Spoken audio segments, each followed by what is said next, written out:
personne sur 100 naît avec une malformation cardiaque. Pour cette personne-là, c'est une réalité qui entraîne souvent des défis médicaux, mais aussi psychologiques tout au long de sa vie. Comprendre et apprendre à gérer le stress à chaque étape de son parcours peut aider à développer une meilleure qualité de vie à long terme. Dans cet épisode, on parle des stratégies face au stress. Je m'appelle Patricia Demers, je suis née avec une malformation cardiaque et c'est un plaisir pour moi d'animer La Clé du cœur.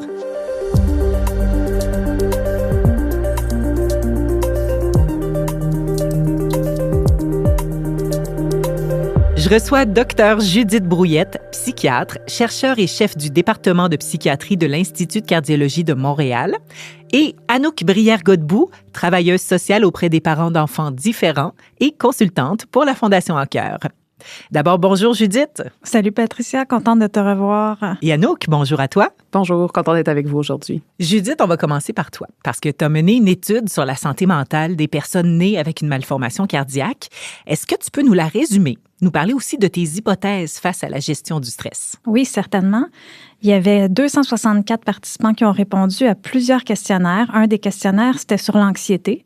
Puis ça nous intéressait de savoir les taux d'anxiété, mais aussi savoir c'était quoi les facteurs de risque, puis aussi les facteurs protecteurs pour l'anxiété. Dans les facteurs qu'on étudie, on peut étudier l'âge, le revenu, la sévérité de la maladie, mais on peut aussi mesurer comment les gens perçoivent leur maladie. Fait que une des hypothèses, c'était si la perception de la maladie était très menaçante, ça pouvait mener à plus d'anxiété. Puis l'autre hypothèse, c'était que peut-être la perception de la maladie, ça allait changer de la façon qu'on allait s'ajuster face au stress, ce qu'on va dire en anglais les coping.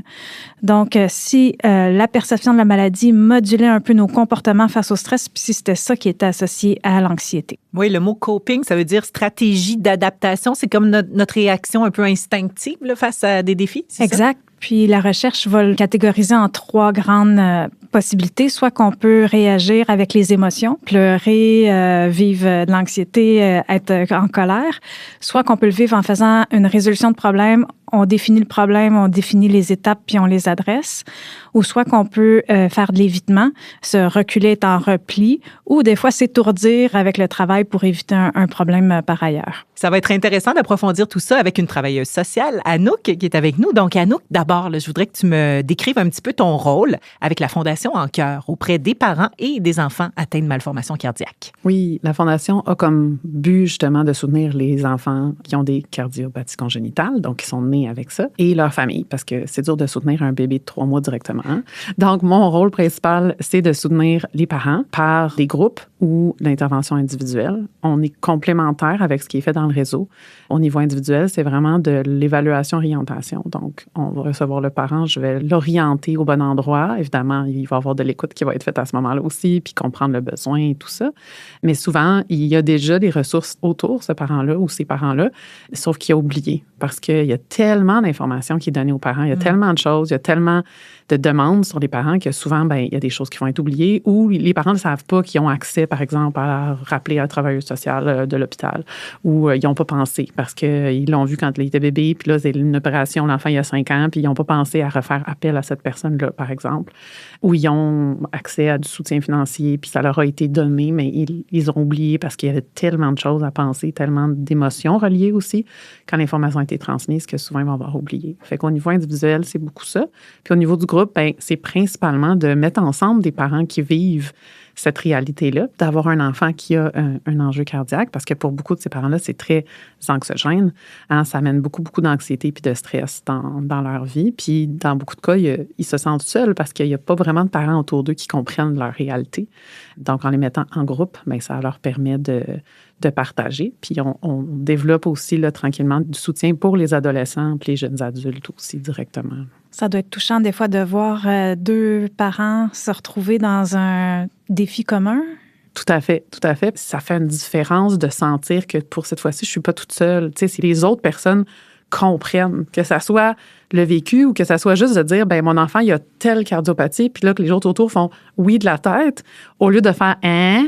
Tu sais, juste ça fait une différence dans le vécu des parents. Puis, tu sais, on avait des gens qui, la plus jeune, la maman, son enfant est encore à l'hôpital, puis l'autre, son enfant a 12 ans. Tu sais, on avait comme de tout entre les deux. Là. Ça donne l'espoir de voir ça. Oui, exactement. Puis, tu sais, autant un que l'autre sont touchés les uns par les autres parce que ça les ramène dans un moment de leur vécu aussi. Puis, ça vient mettre des mots sur des choses qui n'ont souvent pas été nommées On passe au travers, on fait ce qu'il faut, on agit, puis on n'a pas vécu. On n'a pas pris le temps de vivre ces choses-là. C'est vraiment bien que ces services-là soient offerts. Hein? C'est une belle amélioration. Il n'y en avait certainement pas il y a 30 ans. Moi, j'aimerais qu'on parle des réactions des familles.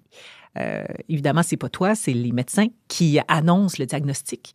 Mais toi, tu arrives pas longtemps après, là. Ça ressemble à quoi, la réaction des familles? C'est sûr que c'est variable, mais c'est toujours un choc. Ouais. Puis de plus en plus, ça va être en prénatal. Fait que ça bouleverse complètement le vécu de la grossesse. Tout le processus de la grossesse va être... Il n'existera plus, là. Tout ce qui va être là, ça va être les suivis médicaux, ça va être les échographies, le niveau de stress relié à cette grossesse-là est nettement plus élevé. Fait que c'est sûr que c'est un choc. Puis comme n'importe quel choc, les gens vont réagir de façon différente. Puis il y a aussi des parents qui vont l'apprendre après. Tu sais, c'est pas tout le monde qui va le savoir en prénatal. Il y en a qui vont le savoir en postnatal immédiat, mais il y en a qui vont le savoir plusieurs années plus tard, jusqu'à l'adolescence, là, des fois, avant que ça soit connu. Puis c'est sûr que ça arrive toujours comme un choc. Puis dans beaucoup de cas, il y a beaucoup de culpabilité qui est vécu par rapport à ça. Beaucoup de comme, est-ce que c'est ma faute? Même si ça leur est dit que c'est pas leur faute, il y a un grand sentiment de culpabilité. Puis ceux qui vont le savoir en postnatal, souvent, ça va être, mais j'aurais dû le voir avant. Comment ça se fait que je ne l'ai pas vu? Alors que dans bien des cas, ils sont allés voir le médecin 3 fois parce qu'ils avaient des inquiétudes, puis ils se sont fait dire non, c'est correct, il n'y a pas de raison de s'inquiéter, puis ils ont poussé. Fait qu'ils ont quand même vu quelque chose, mais un professionnel qui n'était pas nécessairement spécialisé là-dedans ne l'a pas vu parce que c'est souvent des conditions très rares. Là. Fait qu'un médecin généraliste n'est pas nécessairement outillé à détecter certaines de ces conditions-là. Là.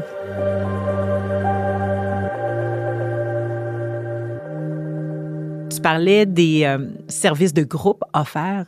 C'est pratique, entre autres, d'avoir les témoignages des gens qui sont passés avant nous dans différentes étapes. Je pense, entre autres, là, une fois que les patients fréquentent l'école primaire ou secondaire, là, c'est quoi les défis les plus fréquents dans ce temps-là? C'est sûr que, tu sais, par exemple, la garderie puis l'école primaire, il y a une grosse différence au niveau de la communication. Au niveau de savoir qui s'occupe de son enfant, d'avoir la communication avec l'école. Un des enjeux qu'on a, puis souvent que les parents ne savent pas, c'est que dans les écoles, les professeurs, ils n'ont pas le droit de regarder le dossier médical de l'enfant. Donc, même si en maternelle, on a donné un rapport médical quelconque, on a donné l'information, ça se peut très bien qu'en arrivant en première année, le professeur ne soit pas au courant. Donc, ça revient comme sur le dos du parent de transmettre cette information-là à chaque année à l'équipe école. Puis c'est pas parce que le prof est au courant que le service de garde est au courant, que le prof d'éducation physique est au courant. Fait qu'il faut vraiment s'assurer comme parents, que l'information circule. On a développé justement là, cet été un petit outil qui aide aux équipes médicales à donner de l'information de base, particulièrement en éducation physique, parce que c'est souvent là que le bas blesse, qui peut être mis dans le dossier général de l'enfant parce qu'il n'y a aucune autre information de santé que les recommandations d'éducation physique. Mais il reste quand même que ça va retomber sur le parent de transmettre cette information-là. Puis au secondaire, ben là, c'est un autre niveau de complexité parce que la communication avec l'école devient vraiment difficile pour les parents. Oui, c'est plein de profs différents, entre autres. Entre autres. Les écoles secondaires ne sont pas pensées pour communiquer avec les parents. C'est pensé pour que le jeune soit autonome rendu à cet âge-là. Puis c'est vrai que le jeune est autonome, puis c'est bien si le jeune peut avoir une certaine autonomie par rapport à sa condition cardiaque. Mais quand on parle d'un enfant qui a une condition de santé ou une condition de santé mentale, une condition peu importe laquelle, on peut penser que l'âge auquel on s'attend à de l'autonomie ne s'applique pas à 100% de la même façon pour ces choses-là, à ces enfants-là. T'sais. Fait qu'on ne peut pas s'attendre à ce qu'un jeune de 12 ans soit 100% autonome par rapport à sa condition cardiaque. Ça ne serait pas vraiment réaliste. Dans certains cas, ils vont l'être, mais ils ne vont pas tous l'être. Donc là, ça se passe comment? Bien, c'est sûr que ça dépend toujours de la condition de santé de l'enfant à ce moment-là. Ouais. Puis même au primaire, là, on a beaucoup d'échos puis de parents qui vont dire, bien, soit quand l'école est au courant, soit il y a des gens qui vont être surprotecteurs, puis là, l'enfant ne peut plus rien faire, ou il va éternuer, puis là, tout le monde s'énerve, puis il appelle le parent à tout bout de champ. Ou on a, dans l'autre cas, il va y avoir beaucoup de scepticisme, puis on ne croira pas l'enfant quand tu vas dire qu'il ne va pas bien, on n'avisera pas les parents nécessairement, alors que non, peut-être pour d'autres enfants, il ne faudrait pas le faire, mais pour cet enfant-là, il faudrait le faire. T'sais. Fait que, il y a beaucoup d'enjeux au niveau de cette communication-là, puis à d'autres cas, ça marche super bien aussi. Là, fait que c'est vraiment variable, mais c'est sûr qu'il peut y avoir des enjeux, mais je dirais que c'est au secondaire, on tombe plus dans le scepticisme en général, où l'enfant va être moins écouté, moins cru, surtout si l'information ne s'est pas rendue au professeur, puis là, le jeune arrête de courir en éducation physique parce qu'il ne se sent pas bien, ben il risque de se faire pousser derrière, ce qui peut être dangereux dans certains cas, mais pas pour tous les jeunes non plus. Là. Idéalement, il faudrait que l'enfant ait dans ses mains un papier du médecin officiel tout le temps. Ben c'est ce document-là qu'on a développé, puis le but, c'est qu'il soit au dossier dossier de l'enfant pour qu'au moins l'enfant puisse dire, ben là, regarde dans mon dossier, c'est là. Il y en a un papier qui dit qu'est-ce que j'ai le droit, qu'est-ce que j'ai pas le droit de faire. Ben, c'est important parce que les enfants qui ont une différence déjà subissent un regard différent de la part des autres enfants. Puis si en plus les autres pensent qu'ils font ça juste pour attirer l'attention puis que c'est pas vrai, ça rajoute une dose de stress, j'imagine. D'ailleurs, Judith, je voudrais qu'on parle de l'impact des stratégies de gestion du stress, de l'anxiété à long terme. Donc, ce qu'on a regardé, c'était plusieurs blocs de facteurs de risque. Puis je vous dirais en premier qu'il y a des facteurs sociaux. Là, le revenu de la famille est important puis va être associé à l'anxiété. Il y a l'âge. Ensuite, en termes de la maladie telle quelle, la sévérité ou s'il y avait d'autres maladies, c'était pas tant associé à l'anxiété. Puis ce qui était psychologique, la perception qu'on a de la maladie, c'était très fortement associé à l'anxiété plus que la maladie, puis presque autant que les facteurs sociaux économiques. Puis moi, j'avais fait 2 hypothèses. Est-ce que la perception est directement reliée à l'anxiété ou si ça passe par nos comportements, que ça influence notre façon de faire face au stress? Puis, grosso modo, c'était 80% lié directement à l'anxiété. Puis, il y avait un 20% qui passait par nos comportements face au stress. Puis, je m'étais dit que probablement qu'il y aurait peut-être de l'évitement. Puis, on sait que l'évitement, c'est associé avec l'anxiété, mais c'est pas ça que les données ont donné. C'est que au-delà de ça, les gens utilisaient un coping qui était positif, qui était faire face puis faire une résolution de problème, puis ça les protégeait au final contre l'anxiété. Donc, même s'ils faisaient de l'évitement, le fait de faire de la résolution de problème, en plus, ça annule un peu les effets négatifs qu'aurait pu avoir l'évitement. C'était plus puissant, exactement. Je voulais juste ajouter, parce que c'est un peu la même chose qu'on voit aussi chez les parents, là. Puis souvent, les parents, surtout ceux qu'on voit dans les groupes, là, je pense qu'il y a un petit biais aussi de type de parents qui se présentent, mais ces parents-là sont très, très proactifs. C'est des parents qui ont fait la recherche là, sur ils connaissent toute la condition de l'enfant dans les moindres détails. Ils comprennent bien. Puis souvent, peu importe la condition des autres enfants, ils comprennent exactement ce dont les parents parlent. Ils savent toutes les opérations, comment ça marche, tous les risques de complications. Puis à la fois, des fois, c'est un peu intense, puis ça pourrait tomber vers too much. Là. Puis dans certains cas, il y en a qui le disent eux-mêmes. Là, c'était trop, puis ça devenait envahissant. Mais je pense que ça contribue à ça. T'sais, ils sont dans l'action, puis dans la résolution, puis essayer de trouver des solutions à la situation, puis de reprendre un peu de contrôle sur une situation dans laquelle ils n'en ont pas beaucoup. Puis le sens du contrôle, c'est très protecteur. Puis des fois, on peut se voir aller, là, si on cherche trop, tant on peut être dans la résolution de problème, tant ça peut devenir une distraction, puis de l'évitement. Puis des fois, quand on va trop loin dans quelque chose, on peut revenir un peu en arrière, ou on peut se demander, y a-tu quelque chose, une émotion que j'ai pas réussi à dégager? Puis j'imagine que tes groupes, ça doit le faire, là, mais des fois, on peut être tellement pris dans la culpabilité qu'on fait beaucoup pour contrer ça, mais des fois, ça serait plus efficace pour notre propre énergie psychologique puis personnelle de vivre la culpabilité, puis de laisser aller comme une vague qui repart, puis ensuite de passer à autre chose.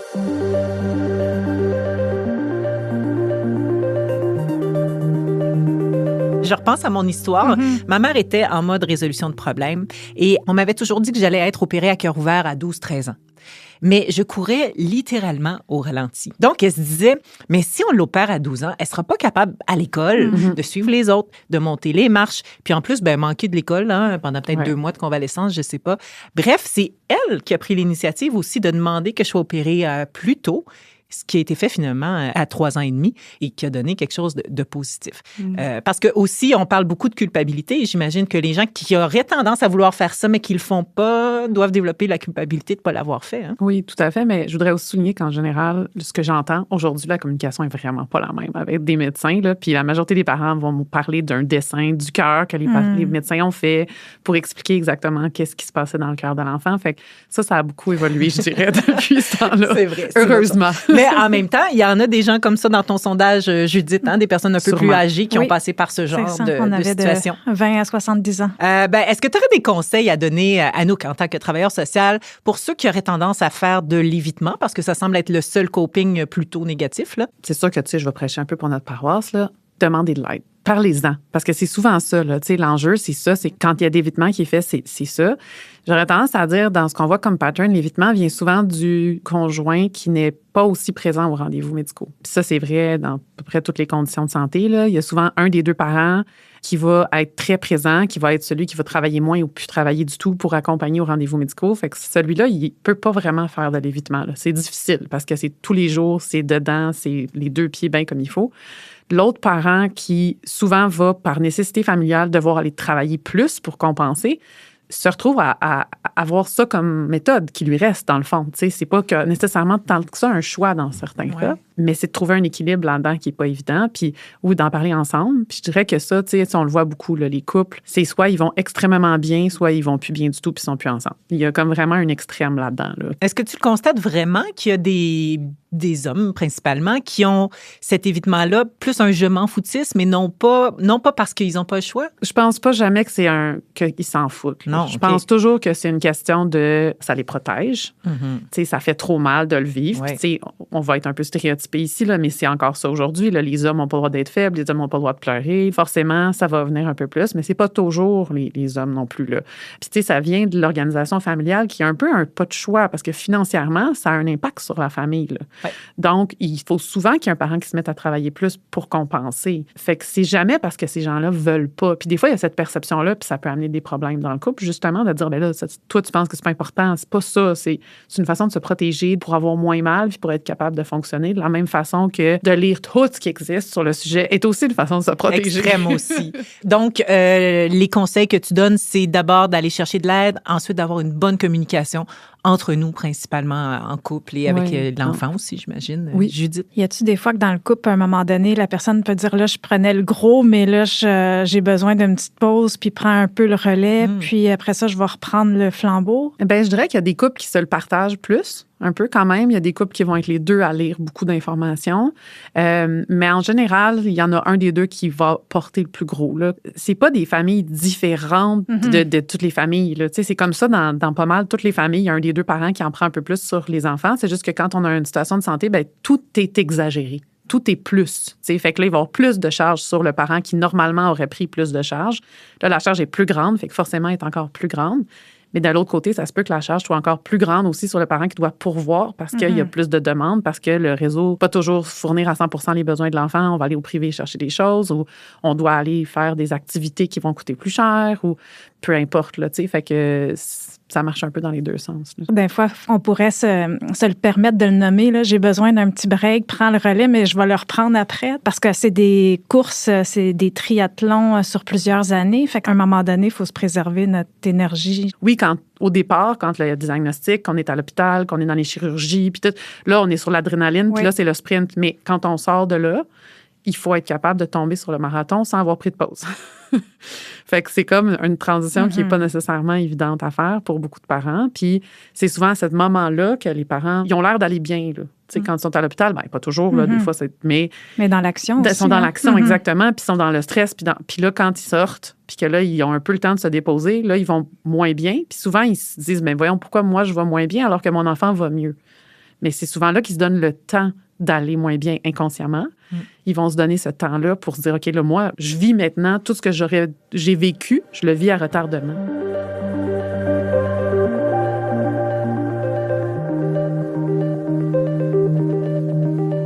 On est chanceux d'avoir ce service de soutien psychosocial, entre autres ici, grâce à la Fondation En Cœur. Toi, tu travailles pour la Fondation. Mais ailleurs dans le système, ça ressemble à quoi? Est-ce qu'il y a un accès à des travailleurs sociaux gratuits? C'est variable d'un endroit à l'autre. Je dirais, tu sais, c'est sûr que les soins en cardiologie spécialisés comme ça, c'est concentré dans 3 hôpitaux au Québec. Donc, à Sainte-Justine, au Children, puis au CHUL à Québec. Fait que ça veut dire que les gens doivent se déplacer, pour ceux qui habitent pas dans ces régions-là, doivent se déplacer pour avoir les services. D'un hôpital à l'autre, c'est variable, mais c'est sûr, quand les gens sont en hospitalisation, s'ils ont un besoin, ils vont avoir accès à une travailleuse sociale, normalement à l'hôpital. Je dis une travailleuse sociale parce que c'est majoritairement féminin, là, surtout en pédiatrie, mais ça peut être un travailleur social aussi. C'est sûr que l'accès va être variable d'un endroit à l'autre.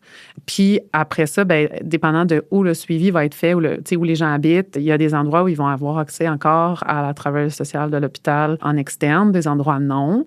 Puis ça, c'est un enjeu souvent qu'on va avoir parce que, comme travailleuse sociale, nous, on est zéro formés en santé physique. 0, 0, 0. Là. Ça fait pas du tout partie de notre formation. Quand on est dans ce monde-là, on l'apprend sur le tas. Là. Moi, j'ai travaillé à Sainte-Justine au Centre de réadaptation Marie-Enfant, puis c'est comme ça que j'ai appris ça faisait quoi l'impact de la santé physique sur la santé mentale, puis le fonctionnement des gens au quotidien et tout ça. Fait que justement, l'impact sur le niveau d'anxiété d'un parent qui va être forcément plus élevé. L'hypervigilance du parent qui est comme normale en cardiologie, surtout quand on a des enfants qui sont passés à 2 cheveux de la mort plusieurs fois. L'impact du post-trauma de toutes ces affaires-là, l'anticipation d'une prochaine chirurgie, l'impact financier, tout ça, c'est des choses que les travailleurs sociaux de CLSC, il y en a qui vont connaître ça parce qu'ils l'ont fait par ailleurs, mais la majorité le savent pas, connaissent pas ça, sont pas formés. Mais Anouk, dans un système idéal, ce serait quoi ton souhait pour l'accès aux soins psychosociaux pour ces familles-là? Bien, je pense que premièrement, il faudrait qu'il y ait un accès dès le début, surtout ceux qui vont avoir le diagnostic en prénatal, un accompagnement, parce que dans la majorité des cas, c'est aussi un choix. Est-ce que je garde ou non le bébé?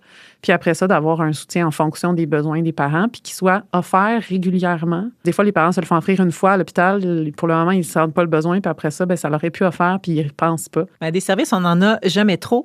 Je pense entre autres aux autres membres de la famille. Est-ce que tu as la chance de discuter avec eux ou d'après toi, en tout cas, comment ça se passe là, pour les grands-parents, les frères et sœurs? Bien, c'est sûr qu'on voit surtout l'impact via les parents de comment les grands-parents réagissent. Puis c'est aussi, ils sont oubliés là-dedans, hein, parce que le grand-parent, il voit son enfant souffrir puis son petit-enfant souffrir dans tout ça. T'sais. Fait qu'il y a comme une double adaptation ou un double deuil à faire. Puis il n'y a pas vraiment, en fait, il n'y a pas de soutien qui existe là, pour eux. Là. Il n'y a rien, là, en tout cas à ma connaissance. Là. Donc ça, c'est sûr que c'est un enjeu. Puis ça a un impact important sur comment les parents gèrent la situation, comment eux vont aller, parce que c'est les grands-parents souvent qui vont prendre soin des parents au quotidien. T'sais. Fait que c'est un gros impact par rebond. Là, les grands-parents vont prendre soin des frères et sœurs aussi parce qu'ils ont plus aussi. d'attention. Là. Ceux qui sont en bonne santé, ils en ont moins d'attention. Oui, quand les grands-parents sont pas loin pendant les hospitalisations, là, ça fait une grosse différence dans l'organisation familiale puis dans comment les autres enfants, puis comment les parents sont pas nécessairement obligés de se séparer. Puis il faut garder en tête qu'il y a ces parents-là qui font ça seuls aussi, là, que des fois, il y a un autre parent qui est plus là dans le décor. Là. Fait que quand ils sont seuls dans ce processus-là, puis qu'il y a de la fratrie, c'est encore plus un défi. Là. Anouk, en terminant, qu'est-ce que tu aimerais qu'on retienne de cette belle discussion-là? Bien, d'abord et avant tout, je pense que les parents doivent se donner le droit de continuer d'être des parents, pas seulement des soignants, puis qu'ils ont besoin qu'on prenne soin d'eux aussi. Beaucoup, parce que pour être là pour leurs enfants dans ce marathon-là, il faut qu'eux soient là pour eux-mêmes puis qu'ils s'entourent de gens qui sont là pour eux pour être capables de continuer parce que leurs enfants ont besoin d'eux. Puis bien, parce qu'ils valent la peine eux-mêmes, là, mais... Non, il faudrait leur offrir des petits massages aussi, là. Pourquoi ça pourrait tout à fait. Il y a des fois, il y a des massothérapeutes dans les hôpitaux pour les employés. Pourquoi pas pour les parents? Ça serait donc le fun. Et toi, Judith, avec quoi on repart aujourd'hui? Je pense qu'il faut offrir des soins qui sont flexibles selon les besoins des gens au moment qu'ils en ont besoin. On sait que l'argent n'est pas infini dans notre réseau, fait qu'il faut être créatif, il faut s'allier, il faut se parler. Fait que moi, j'aime l'idée que les hôpitaux parlent aux centres communautaires qui parlent aux familles, qui parlent aux patients. Fait qu'il va falloir trouver des solutions créatives pour la suite. La communication à tous les niveaux. Je pense que ça conclut bien. Merci beaucoup. Judith Brouillette, psychiatre, chercheur et chef du département de psychiatrie de l'Institut de cardiologie de Montréal. Avec grand plaisir. Et merci beaucoup, Anouk Brière-Godbout, d'avoir été avec nous. Ça m'a fait plaisir. Merci. Merci aussi à la Fondation En Cœur, le Fonds des projets spéciaux du vice-rectorat à la recherche, à la découverte, à la création et à l'innovation de l'Université de Montréal. Et merci à la Fondation de l'Institut de cardiologie de Montréal. Je vous invite à écouter les autres épisodes de La Clé du cœur sur votre plateforme préférée. Ce balado est présenté à des fins d'information uniquement et ne remplace pas une consultation médicale ou professionnelle.